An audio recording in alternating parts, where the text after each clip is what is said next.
Welcome to Fall Rise Give, a space where we invite you to dig into the real cause of your suffering, looking at opportunities for growth with a change in your beliefs, thoughts, and actions so you can be your true self and be inspired.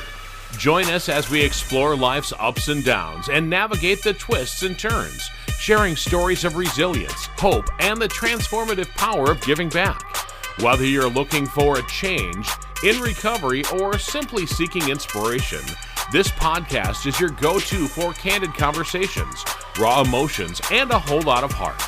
Tune in and discover how to fall, rise, and give back on life's extraordinary journey.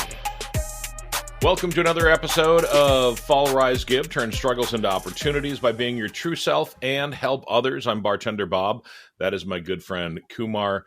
And last week, Kumar, we had a guest that was a local guest to where I live from Ferryville, Wisconsin, and listening back to the episode after I produced it was kind of heart wrenching. I mean, I listened to it and I felt like I felt the heartstrings tear a little bit. You know what I mean?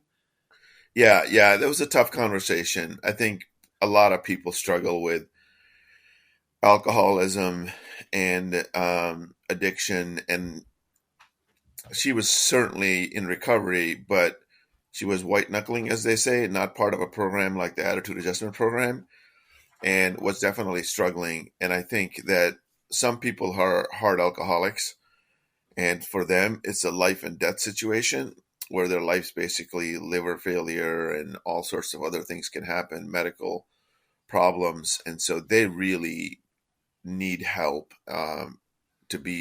and that's where the AA program started with. Really was for hard alcoholics, and obviously anybody who thinks they're an alcoholic can benefit from the program, but it was really heart-wrenching to hear her story. And she's a very wise and kind person, but without a program, as you can see, she was struggling, and she was having a hard time. And it's tough to see people in that situation, just going by themselves solo.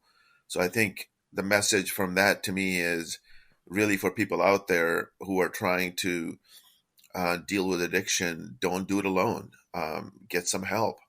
If that means going to a treatment center at first, going to IOP, or joining the Attitude Adjustment Program or Alcoholics Anonymous, that's really the key to doing it with a community, doing it through a program where people are helping each other. A lot of spirituality in there where there's a higher power that really helps a lot to think above and beyond yourself and get that help. So I think that's kind of the message from last week's session. You mentioned IOP. What is that? It's in and outpatient therapy. People go in for a couple of hours a day after recovery, after a treatment center. So let's say you go in for 30 days or 60 days to a treatment center where you're full residential, and kind of a hybrid approach is you go into a inpatient, outpatient scenario where you're going in for a couple hours a day, checking in, going to therapy kind of a thing, and then going home to your regular life.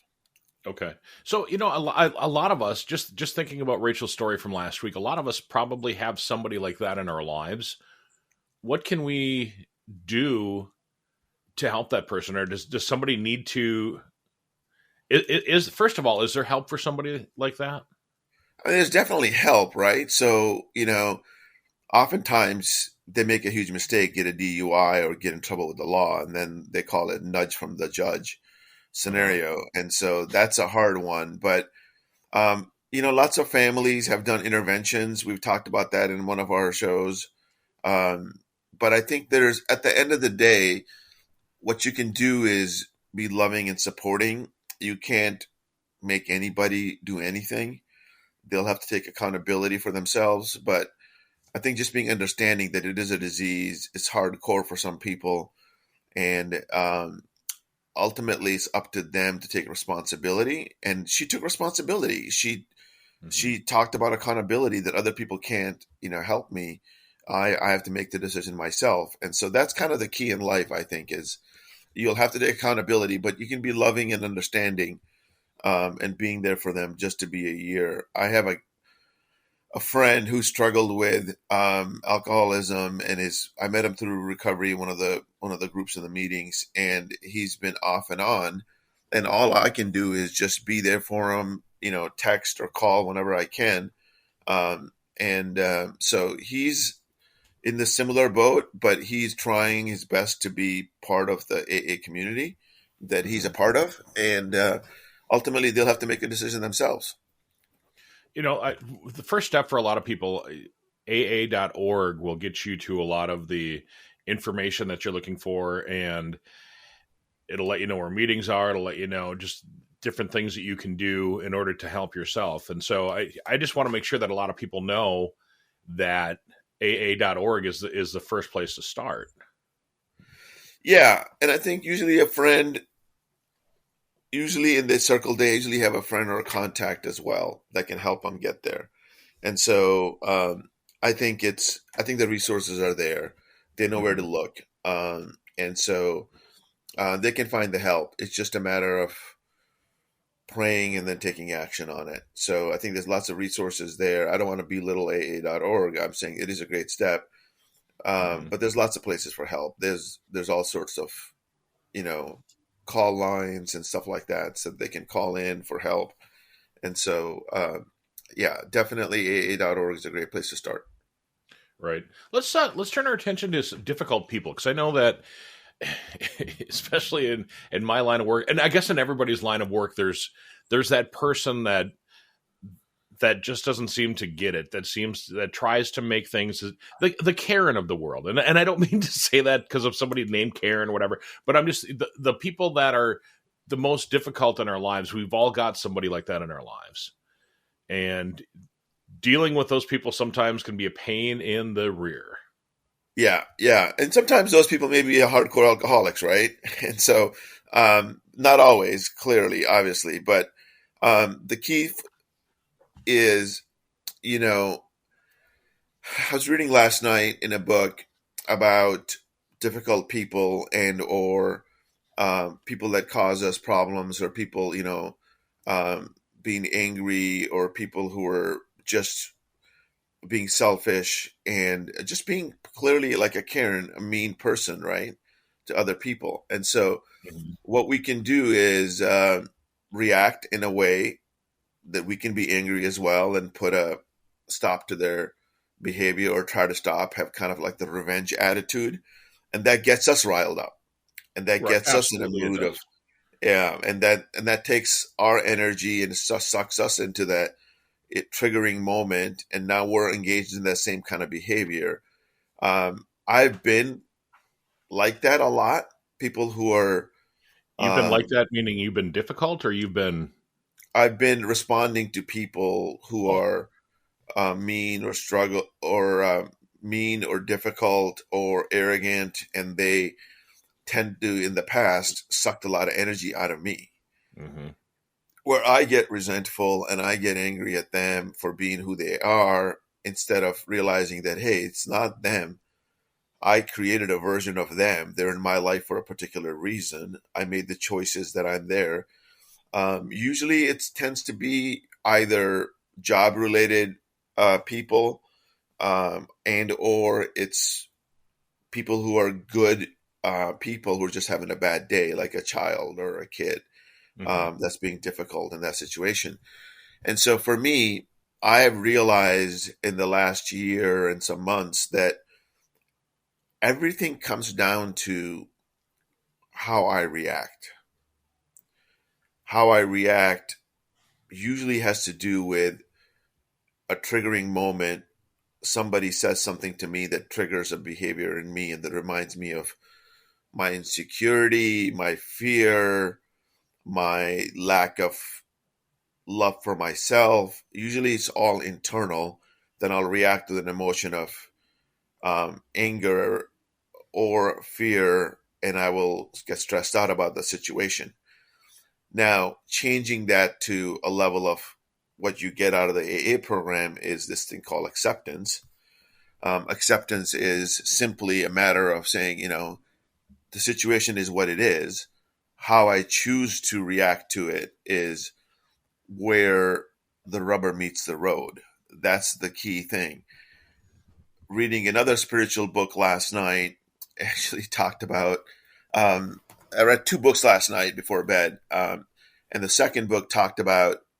You read two whole books last night? No, not two. Oh, I read parts of two different books last night, and okay. I was going to say, one you're was trying spiritual. to shame me here. What's going No, on?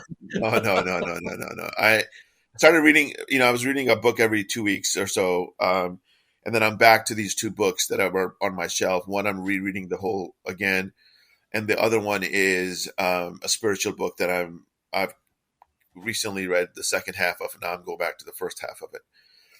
But the point that I'm trying to make is a lot of people think that their resentment towards God is around an angry God who's going to punish you for bad behavior or sins and things like that. Mm-hmm. And so a big mistake that they make when they try to understand God is they think that you're going to get punished for your wrong actions. Same thing as human beings, as a parent. Sometimes we want to punish people for their wrong behaviors, for a child or things like that. But that's not really how spirituality and how God is working based on the books that I read. He is a loving and kind God who has an immense amount of patience for us to make mistakes and keep doing what we can, but to live in a world of kindness, compassion, love. And those are the energies that we shift towards when we accept things as they are and not get engaged in a behavior of anger or resentment. We go towards and shifts. Okay, this person is having a difficult time. Maybe I need to separate myself, and or I need to send loving and kind energy back to them. It takes a mature adult to be able to send somebody kind, loving energy when somebody's angry and mad at you. But that's kind of where the spirituality and God and kindness, and that's where you make the world a better place, by somebody yelling at you and screaming at you and you're sending them positive energy. I have an example of that we'll talk about in a little bit. I have two examples about people, one at work and one on the street yesterday, so we'll get into it. But that's kind of the line of thinking: is somebody does something that makes you angry, pisses you off, and then you have a moment of patience to say, okay, how am I going to react to it? Well, I think a lot of it boils down to, like, for me, the cause of a lot of my anger is sometimes somebody finds that lack of confidence that I have of something, and then they find that, and then it just like goes right in and starts to, like those old time jacks that get in there and they just start pumping it up and taking that. It's like taking that knife and twisting it, because they found out that little piece that's going to make you angry, and then they just keep adding to it. And I find a lot of times if something like that happens to me and somebody tries to get my goat and make me mad, smile, nod, and just be as pleasant as possible. And I found that the more pleasant I am when somebody's PO'd, the harder it is for them to get angry with me and to yell at me. Have you noticed? I mean, have you noticed that as a way to deflect some of that stuff? Totally. And this is where I'll bring an example from work. Yeah, so it's funny how people find that insecurity or that lack of confidence or the lack of self-love in a particular area, and then they hammer at you at it. It happens a lot in work situations where there's an executive who's super smart, who knows a lot about everything, and here you are, you've only been in the job for a year and a half, like in my case, and you tend to not know as much as they do. And so you're already insecure about this particular subject matter. They've been doing it for 21 years, and they know a lot about all this stuff. They know how customers think. They know how internal staff thinks, and you're just trying to put all the pieces together. And all of a sudden they're frustrated, and they're like, hey, you're dummy. Why didn't you think of it this way? Usually executives don't say that, but sometimes they do. And then you feel bad, and then you're like, "Oh, what?" Internally, they say that. Yeah, Internally, they may say that, but sometimes they do. Sometimes they'll tell your boss, "Hey, this is dummy. Didn't do it the right way. We got to fix the situation." Right. And so you can get mad, or you can go back to the bottle, which is what I did a year and a half ago. when I started the job, the particular boss did that, and I was like, I need a drink to deal with this guy. So that's just the first thing. That's the wrong way of doing it. And lately, what I've been doing is saying, okay, I got to accept the fact that I'm not as good as this guy is. I got to understand I can get better. I'm not perfect. And what I have to do is saying, okay, what is in my control? I can get better at it by learning more about the product, more about the customers, what they want, more about the internal staff. And then I also chose to send this guy positive energy, saying, hey, maybe there's a way that he can be kinder. Maybe there's a way that he can help us learn and help us do this and that a little better. While clearly he's very smart, clearly he knows a lot more than I do, but maybe I can do a better job of connecting with him in a positive way, praying for him, sending love energy, whatever you want to call it, in my thoughts. Mm-hmm. Basically, what I did by doing all those reframing my thoughts around him is I turned the energy from negative, resentful, anger, frustration, anxiety to a loving, kind relationship around him.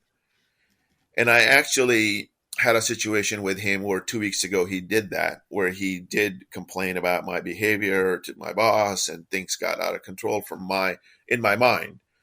I started feeling really bad about stuff, and I started getting stressful about my job and all of this stuff. Well, last week I had the courage to find him in the hallway, this big boss who knows everything. Some people might call him a bully. And I went up to him and I'm like, hey, I just want to understand, what are your thoughts around this subject? How can we do better to help make things easier for you? And in those 5 minutes of conversation, the reason I got there was because I had a right frame mindset. I wasn't Mm-hmm. afraid of him. I wasn't anxious. I wasn't fearful. I wasn't angry. I went up to him with loving, kind energy in my mind for the last 2 weeks. And then when I went up to him and I started talking to him, really sought to understand how he was thinking about the problems. And he explained to me that people in general, in my level, don't think about problems in the customer's eyes. They think of it from their own internal operational perspective. Mm. And he wants us to all to get better about thinking how the customer is thinking about problems. And when he explained everything, it made real sense to me. And we walked out of there understanding each other. He felt like he gave me a nugget of information and taught me. And he saw my intention of wanting us to all to get better. And he was much more understanding, and I don't want to say loving because that's not the way this guy is, but he was Right. appreciative of the fact that we were listening to him. Go ahead. I think a lot of it is just giving somebody the platform to speak their mind. I know that a boss that I used to have, she said that I was a difficult employee. And she'd asked my ex-wife once, she said, how do you get Bob to listen and to do what he's supposed to, what he's supposed to do? And she said, let him speak his piece, let him say what he has to say, and then you can tell him whatever, and he'll do whatever you need him to do. And so she knew how to manage me. So I think a lot of it boils down to how you manage the person, and if you give them the opportunity to have their platform in order to say what they need to say, and not stifle somebody from the words that they need to get out. Yeah, no, agreed. So giving him a platform, understanding it, and then also in our part in the workplace, you actually have to change your behavior. You actually have to shift to making sure that you take the right action to validate that you heard something and actually change the result that person wants. And that's where my next step is going to come in, right? In the next couple of weeks, I've actually got to listen to what he said and actually change the way we do things across the board. And so I'll come up with strategies with my boss, and I'll explain everything to him and saying, hey, this is what the big boss was thinking about, and this is what he said. And so really coming down, like you said, listening, giving him the platform, but coming with the right mindset of seeking to understand rather than projecting a bunch of your own negative anger, fear, lack of confidence, whatever you want to call it. But true confidence really doesn't mean that you know everything. It just means that you're going to love yourself, you're going to accept things as they are, and you're going to have the courage to do the right thing in the next moment, whatever that is. And so that's what I did with this guy. and it really made me feel better. I had an incredible work week because of the way I met with this guy and talked through it. And now I have a lot less anxiety for the next 2 weeks. I'm sure things will change Right. again, but at least I feel better for the next for A next couple of near weeks or future, whatever. next couple of weeks. Yeah, The cool thing is that you were willing to be open and take in. It wasn't really a criticism, but you were able to take in some of the words that he said, and I think that it kind of goes back to what I said a few minutes ago about just being able to have somebody speak their mind or say the things that they're thinking about. Because I think a lot of people, and a lot of people that are difficult, I think, have a hard time being heard or thinking that they're being heard. I know that even like customers that I have at the bar, once in a while somebody just blows up because they wanted raw onions instead of fried onions, and they go from level 0 to level 10 to level 100 just like that. And I yeah, find out a lot of times that if I just let them speak and say, well, what can I do to make it better for you? How can I yeah, make your, yeah. how can I make your life a little bit better? And a lot of times people will just, after they're heard, I think they let the difficulty or whatever maybe go a little bit, and then they don't carry on that resentment and they don't carry on that anger as much, and then they become less of a difficult person, and they tend to be more of a friend than a foe. At least Exactly. that's And what I've so, at least that's what I've found. yeah, and the key thing that you said is there's two things that are happening. One is they want to voice their opinion, and Hmm. second is they want to make sure that you're listening, Right. that you heard them out, right? That's the active part of listening. And then you're agreeing. And then the next big step is, like I said a couple of minutes ago, is you taking the action, the corrective action to fix it the best way you can. And you can only Hmm. take that action if you've gotten rid of the garbage of your own projection of anger and triggering and response and all of that stuff, right? So the biggest thing is how you respond internally in your head, in your thought process, that you're not projecting anger, triggering moment, insecurity, fear, anxiety, all of those things that go on when somebody's saying something critical. Know that it's not about you, it's about them. They're saying Hmm. certain things. Maybe they're saying it to you, but you don't have to internalize it. Once you don't internalize it, and once you say, okay, I hear you, I may agree or I may disagree, you can always walk away, but sometimes you can't in a professional situation.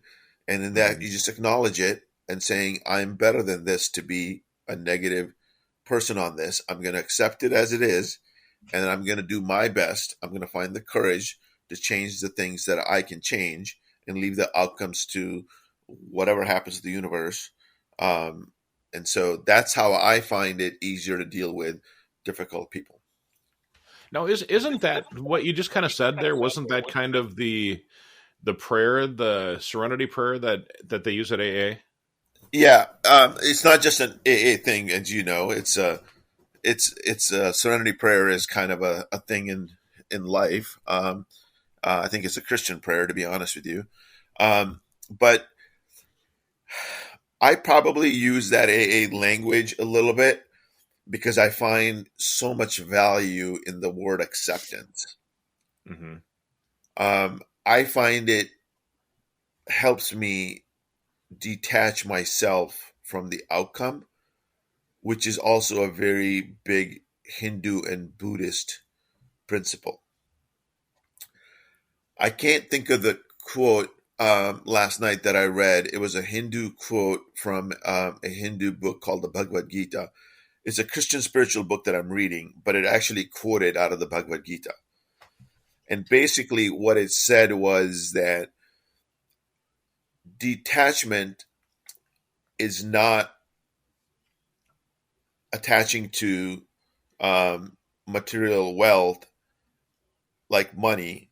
It is not giving it importance. It's not to avoid it. Attachment is Detachment is not to give it any power, not to have it own you. For example, if you're attached to money, detachment is not caring about money. Detachment is not letting money control you. Right. So that's the big thing. Whatever you're letting it control you, that's when you have a problem. So with alcohol, people get controlled by it. That's when you know got a problem. Cigarettes, any vice, anything like that, it controls you. That's when you need to get detached from it. And so to me, the best way to detach myself from the outcome of something is saying, I accept the reality where I'm at right now. I'm in a Zoom type call recording an amazing show with my friend Bob, and I am not necessarily attached to the millions of viewers that are going to listen to it or not. All I care at this present moment is I am putting forth the best effort to provide a message around the topic of the conversation today, which is um, how to deal with difficult situations and difficult people. And the Hmm. best way I know how to do that is to send out positive, loving, kind, compassionate energy towards that person, whoever is harming me, whoever I think is harming me, or providing a test or a challenge. The next topic we can discuss is around kids, or whatever the kids challenge us the most, because they tend to bring out all of our insecurities. Doesn't matter if you're a guru at work or a professional making Hmm. X dollars in the workplace, and all of a sudden this kid comes up and says, boom, dad, you suck at this, and why did you do it this way, and blah blah blah, and things are blowing up all over the place.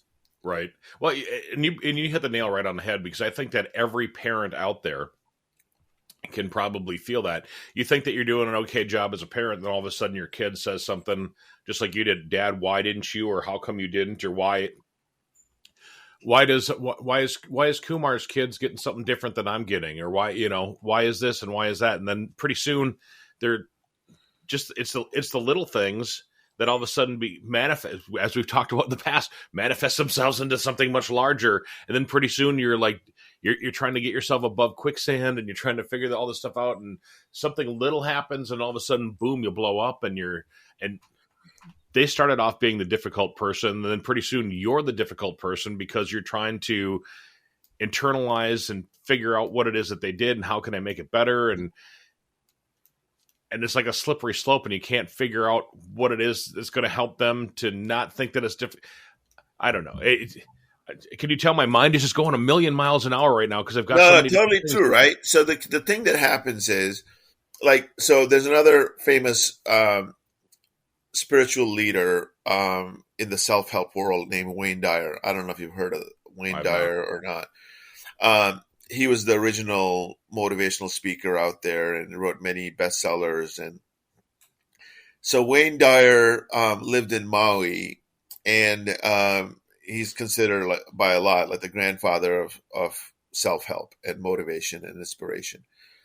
But then he talks about a story of he's getting in the car and he does something, and his kids are like, nice going, Mr. Spiritual Advisor, that he lost his top or something. So his kids are making fun of him because they're like totally criticizing him for whatever he's doing, right? So Hmm. it happens to the best of us, is what I'm saying. Right. And the kids can trigger us all the time. I had a situation like that happened with me. I started out with my kid wanted something to eat. I said no. He was hungry. He was hangry. And then things just blew up out of control, out of this whole little thing, into this huge fight about my past behavior, me making judgments on him. And it just snowballed into this huge mess that we had to deal with and are still dealing with. But Hmm. it could have probably have been de-escalated had I been in my right mindset, where I got triggered by something and then I exploded and then he exploded. It just went out of control. Happens all the time. And it's probably going to happen to all of us again. Without a So, doubt. without a 100%. doubt. And One so, hundred what we need percent. to do is to say, we're not perfect beings. We're not going to be perfect. But if it happens 10 times and you're exploding 10 times, that's a problem. Hmm. If it happened 10 times and you're able to deal with it 50% of the time, that's progress. If you can get to 80% of the time, you're making a heck of a lot of progress. And that's kind of the key thing for me, is like, progress, not perfection. Little by little, I can work on my thoughts. I can work on creating a better universe for myself. we are our thoughts, we are our emotions. How we manage them, how we live through them, really determines this. So difficult people are there, I believe, today to give us life lessons and to teach us how to be a better version of ourselves. Right. And take that as an opportunity to really look within, saying, why is this person triggering me in this way? What kind of feelings and emotions is this person bringing in? What am I really feeling, and why am I feeling that way? And usually it's because of an insecurity of some sort, like you said, earlier. One of the things that when I'm tasked with a difficult situation, I do some self-talk to myself. I always tell myself, do the best job that you can do. Be the Yeah. best that you can be. And I've done that with my kids. I've done that with Monique. I've done that with my job. I've done that multiple times, probably multiple times every day. Try to do the best that I can. And that way I'm always pushing myself to try to be the best version of Bob that I can be, Yeah. Hey, Yeah. I want to tell you something before we wrap this up. Yesterday, we brought our grandkids to get pumpkins, and afterwards we went and had hamburgers. Right, so we went to the small town in just north of La Crosse, and this place is called Top Dog. They've got 108 hamburgers, 108 different hamburgers. Wow. What's the craziest thing that you could think of on a hamburger? I remember the crazy sandwich, the peanut butter, pickle, mayonnaise, and mustard sandwich that remember that sandwich at all? Growing up as a kid, no. Some of us had this peanut butter, pickle, mayonnaise, and mustard sandwich. Okay. So that's what I can imagine: peanut butter and pickle and mayonnaise and mustard on a hamburger. Sometimes things like that can taste pretty good. It's kind of funny because some of the ones that they have here, I took a picture of their menu.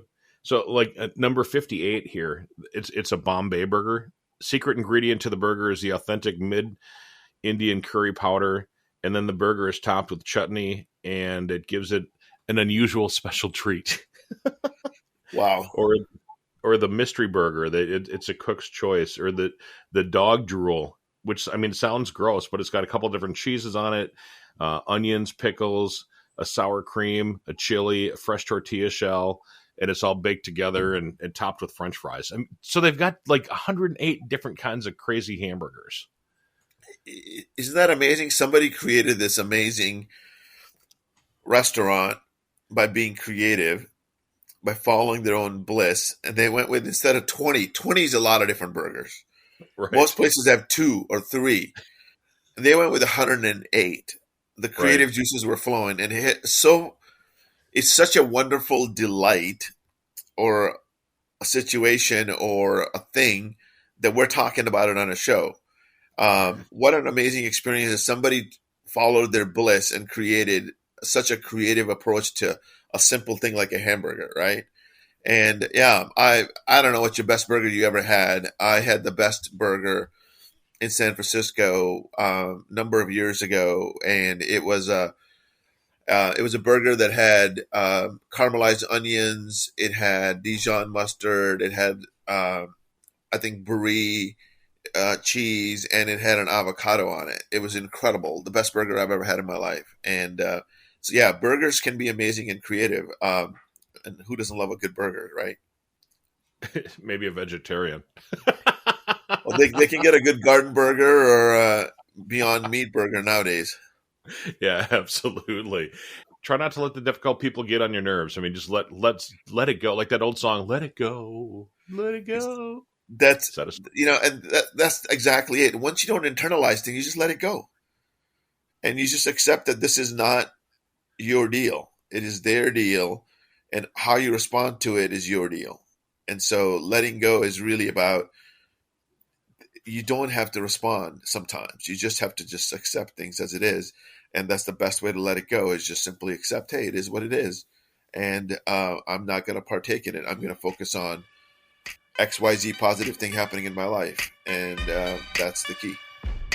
Thank you for joining us on this episode of Fall Rise Give, where we explore stories of resilience, growth, and giving back.